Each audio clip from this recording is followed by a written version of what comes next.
Ken Livingstone, you were the mayor of London.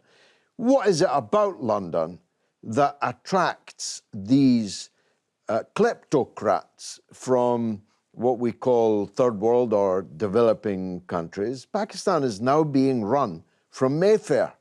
The ousted Prime Minister Nawaz Sharif, wanted on serious corruption charges, was allowed to come to London because his platelets were low.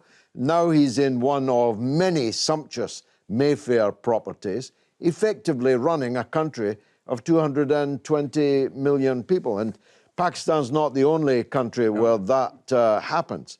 What is it that first attracts them to coming to live in London? Well, I think the situation, you look back over the last 40 years under our Prime Ministers Thatcher and Tony Blair and now, of course, Boris Johnson, we decriminalised all the dodgy financial dealings that people could do. And so now, I mean, we've got all this sort of, vast donations being made to the Tory party and then contracts awarded to the company that's doing all that. I mean, corruption has become legal. I mean, you wouldn't have got away with that in the 1950s. People would have been sent to prison. And I think this is the tragedy, that all over the world, things are getting worse. And a small, rich elite are paying virtually no tax. I mean, you actually look at the billionaires here in America pay virtually no tax at all. It's all money laundered through the Caribbean. Ordinary people are facing really painful tax increases, and they can't even afford to buy meals every day anymore. It's appalling. And I just